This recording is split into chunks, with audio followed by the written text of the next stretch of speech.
Colorado baseball is back in action. This is your Denver Sports Daily for March 28th. The biggest stories, the latest news. It's Denver Sports Daily. The Rockies are back. Now, whether this is good news or bad news is up to you, but today the Rockies will play their first game of the 2025 season as they take on the Tampa Bay Rays. Now, obviously, the Rockies have been the laughingstock of the league and Colorado sports for the past several years. For so long, I'm starting to forget how Rocktober felt. But once opening day rolls around, you got to admit, Coors Field becomes a beacon of energy in downtown Denver. This place is packed. It's rocking. It is so much fun to be a Rockies fan come opening day, come that first month of Rockies baseball. And then you get a little bit further along and you could talk about how annoying it is, how upsetting it is to have a bad team here in Denver. But hey, you got to admit, when you go watch a Rockies game, in that first week at least, when they're back in Colorado, it is some of the most fun you'll have at a sporting event in Denver. There's so many Denver sports. You know, the Broncos, fun games to go to. Nuggets and Avalanche are obviously so exciting. But Rockies baseball has this different type of feel about it. When you go to Coors Field, it's got a different feeling. That stadium is great. You know, I'm one of the people who's going to every single stadium in the United States. And honestly, honest to God, the Rockies Stadium, Coors Field, is in my top 5. It's in my top 5. It's a great place to go. It's so much fun. The energy there is great. If only that energy could move into the team, if only they could start playing with that kind of energy, but it doesn't really seem like that's going to happen. You know, they're coming off of back-to-back 100-loss season. There's not much hope for this season and this year. I don't really think that they're going to do anything much better. They might lose less than 100 games. Hopefully, I could see them as a 91-loss team. But hey, improvement. You know, you're going from 100 losses back-to-back seasons. If you can get to 90, that's improvement. That is slow, but certain. It is getting there. You are the tortoise and beating the hare. The tortoise always beats the hare, right? Come on. So if they can get to 90 losses, I will be a proud Rockies fan.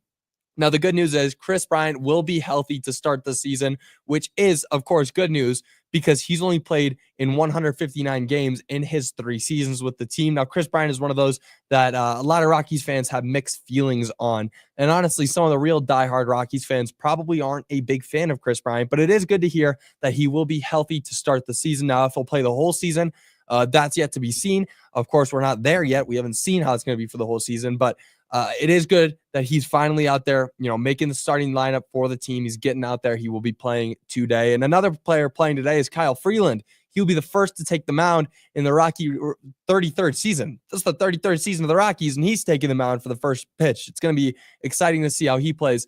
Now, the Rocks are heading into this game as only 1-run underdogs. That's surprising, and that game will begin at 2:10. It is so much fun. It really is a great time of year. I mean, all of this stuff going on, March Madness, hockey, basketball coming to an end. They're going to the playoffs, and then baseball is just kicking up. Best time. Summer is finally here. That's what baseball means. It's that summer is finally here.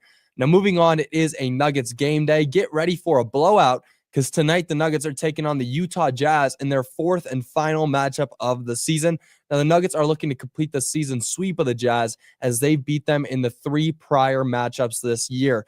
Now, the Nuggets haven't been able to get it going this month, so if they can pull out a dominating win tonight, it may be able to give them some extra juice as they head towards the end of the season. Going towards the postseason, they are not going in strong. They have losing, win, lose, win, lose, win, lose, lose. They're not getting a good streak going. And part of that is because Nikola Jokic has been injured.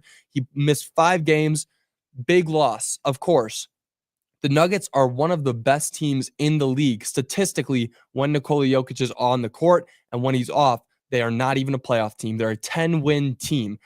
Statistically, you look at the advanced metrics, that's how it pans out for the Nuggets team. When Nikola Jokic is off, it's not good for the Nuggets. So luckily, he will most likely be back. He is still listed as a game-time decision as he is still dealing with some discomfort and maybe a little bit of an injury.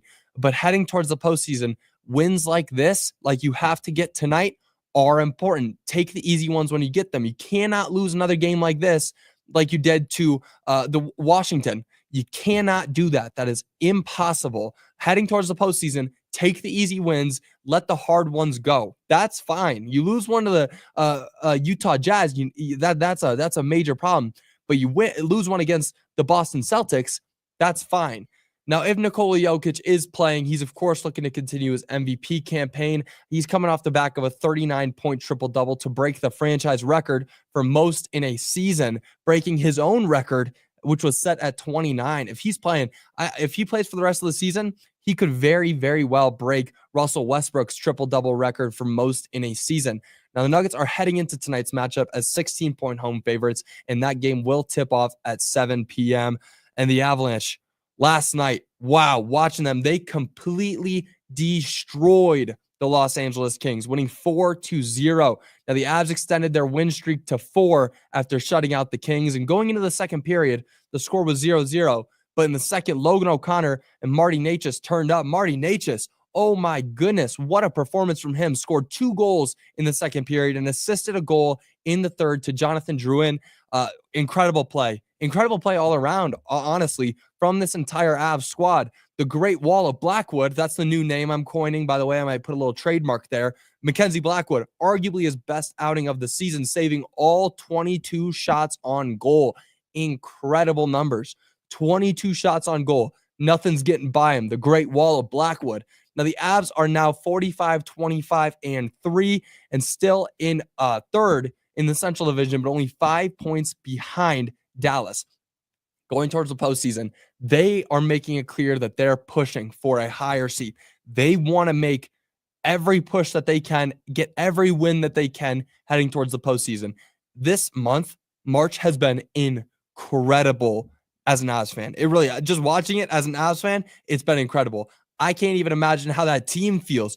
They are rolling. This is their this is their second 4-game streak. Their first one was an 8-game streak, and then they lost one in overtime to the Wild, and then they got 2 in a row, lost another game. Now they've won 4 in a row. They've only lost, I believe, 4 games, and one of them was an overtime loss since the Four Nations face-off. They have been hot.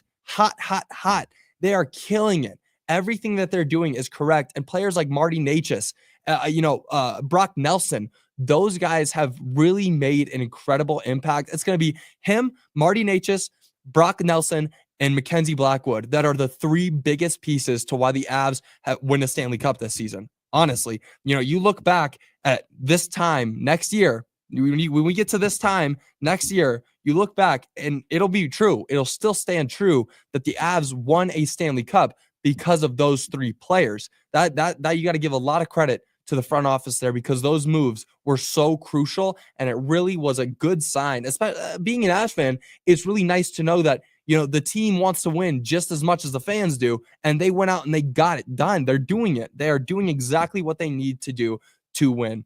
Now, that'll do it for your Denver Sports Daily. I will be back with you guys on Monday, of course, recapping a couple Avalanche and Nuggets games, maybe recapping the first Rockies game of the season. Let's see, can they go out and get a win? I'm rooting for them. I already got my stuff on, so hopefully, let's start hot. If they can win here, all they got to do is win 161 more.